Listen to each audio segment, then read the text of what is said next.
So there was this video that I saw from Colin and Samir where the CEO of Snapchat was talking about why he thinks people are being misinformed and disengaging. So y'all take a look at that. Where do you think, like, what's your perspective on the landscape right now of media? Because you've been involved now for a long time, and this is, you've actually been at the forefront, and probably a lot of the reason why media looks the way it looks today is, largely because of a product you design, meaning that individuals are more trusted sources of information now than media companies. First, I guess I would ask, do you agree with that? And second, like, where do you think we are going as a media landscape in the future? Yeah, it's a great question.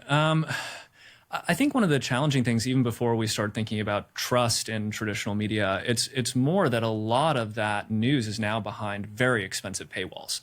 And so as you look at young people, if you want to access the New York Times or the Financial Times or the Wall Street Journal, sure, or any of these sorts of newsrooms that can afford to really invest in investigative journalism and this sort of thing, it's just not accessible to most people at this point. And I think that's really a challenge for the media landscape. Of course, some of those companies are cutting up some of those videos and sure, sharing them, but they're living alongside content, as you point out, that's made by individuals, is really, really widely distributed. And, I think obviously there are pros and cons to that. I do think it's really helpful that people are sharing a lot of alternative perspectives that maybe haven't been shared before. But I also think, the human brain is predisposed to enjoy conspiracy theories, right? Especially when we're trying to make sense of things that are very complex. Yeah. And we now live in a very complex world. I mean, almost all the interesting problems that we're solving today have to be solved by teams of people with vast, and varied sets of expertise. And so you look at all the complex and interesting challenges we're facing today, and we're always trying to find what's the simple explanation. And unfortunately, in most cases, there isn't one. There is no simple explanation for a lot of the big challenges that we face today. So I think the media formats today have very short form content, right, combined, with typically, as you point out, an individual perspective rather than a wide set of perspectives, sometimes just makes it harder to make sense of really complex things. So that's right. Yeah. So I think the first of all, the TikTokification of everything. Yeah. Everything being so short. I've even noticed that my attention span is much shorter. I used to watch a show like an hour-long drama or something from beginning to end. And now I find myself maybe watching 10 minutes and then going to watch something else and then going back to it. Yeah. And I do think that what his take was very interesting, that stuff is behind a lot of paywalls. Right. And it's not a priority for a lot of people, and it's not entertaining. Yeah, but I didn't realize that everything was behind a paywall until we started like researching and preparing, because I look at traditional network media because I guess people in my age group, we tend to get our news. We grew up in an area in an era where you watch the evening news. So I'm more prone to look at CBS News or, any other networks or MSNBC. And him saying that, and it's behind a paywall, it really didn't occur to me before I watched this video. Yes. Because I was used to, subscribing to things, but nobody subscribes to the newspaper anymore or magazines. They used to have magazines. I used to have like 10, 12 magazine subscriptions, but now everything is behind even though it's digital, it is behind a paywall. Because when I tried to look at something for the New York Times, and we have access, but not everybody does. Yeah, we have access to a lot of them. New York Times isn't one of them because I think they were pulled off of Apple News. But we do have access to Apple News. And every morning when I get up, because y'all, I'm not a person whose alarm goes off and could just get up. It takes me an hour. I don't know if I'm that from, because I'm a morning person. I So don't know where me, y'all get your I gotta from like your daddy. ease out of bed. So I start like reading the news. I'll get up and go like on Apple News and see like just the headlines of what's going on and read some things that's interesting to me. But I feel like a lot of people don't do that.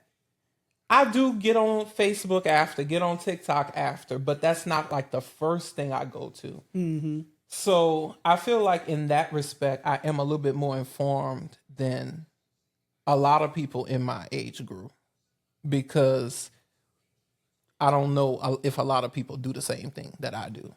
Yeah, I would agree with that from knowing, the way we interact as a family, knowing that. But I don't think that other people or most other people in y'all's age group like pay attention to the same stuff that y'all pay attention to. And I just me personally, I don't even really watch TV at all.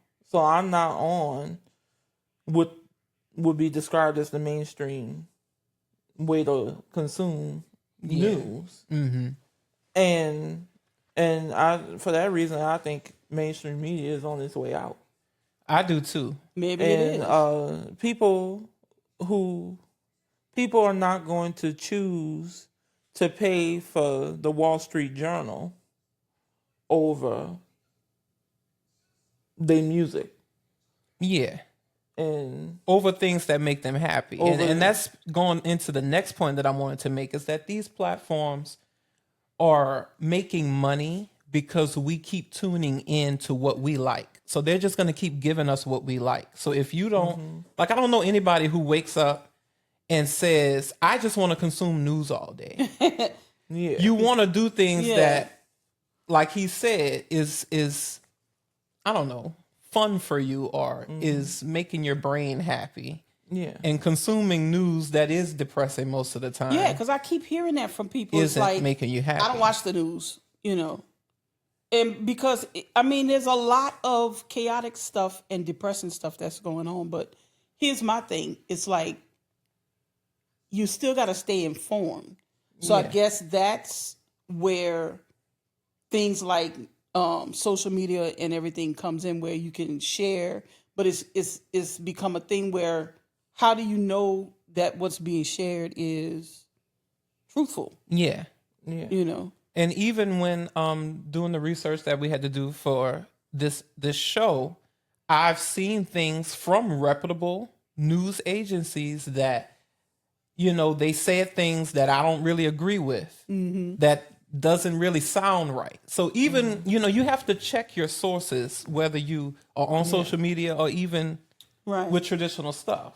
So and it's just because I think the reason why they are just not being completely truthful is because they have all these mainstream places have an agenda. Motive? Oh yeah, an ulterior motive. Yeah, and it's and that's why stuff like podcasts is becoming more accessible, and people are able to watch it, because like there's no paywall for this, so we're able to tell people what's going on. They don't have to go subscribe. But where the danger comes from is people's intentions. Yeah, and whether or not they're taking the same due diligence to make sure what they're saying is factual. Yeah. So you really do just have to do your own research. Yeah, your own research and sussing it out. So speaking of what you had just mentioned, Ma, about just the way social media, they're not like really incentivized to give us the factual stuff, but to give us what they want us to see, what makes us happy. There was this article from Vox talking about the ways to measure misinformation and how that's disappearing.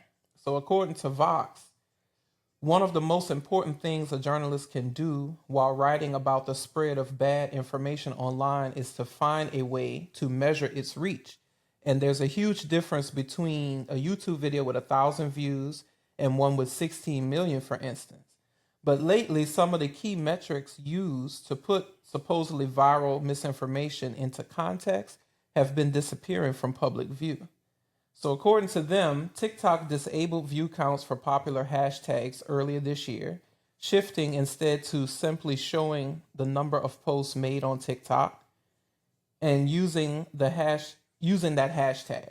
And Meta is shutting down something called CrowdTangle, which they say was a once great tool for researchers and journalists looking to closely examine how information spreads across social media platforms. And they also said that platforms aren't just amplifying bad information, they're making money off of it. So from TikTok shop purchases to ad sales, if these companies take meaningful systemic steps to change how disinformation circulates on their platforms, they might be working against their business interests. Right. And so just from a business standpoint, no CEO is going to do anything to limit their revenue. They can't, because they have what's called a fiduciary responsibility to maximize profit. So even though personally some of them they have to know, first of all, and personally some of them may want like morally to limit. They probably morally they want to limit it, but they can't work against the interests of their shareholders if they're a public company. And I'm not giving them an excuse. It's just that's the reality of it. That's the way business works. Right. That's the reality of it. So how much incentive do they really have to limit the spread of misinformation on their platform? Yeah, none. Not without legislation. Yes. And that's not going to come. And that's where the government comes in. And that's what a lot of people, don't understand. And they say, oh, regulation is such a bad word. But you really need regulation. Yeah. Like without regulation, you wouldn't have clean water. Yeah. Like sometimes you need it. Sometimes it could be too much. I agree with that. But to say no regulation. Yeah, that's the the other end of That's the opposite. the other thing.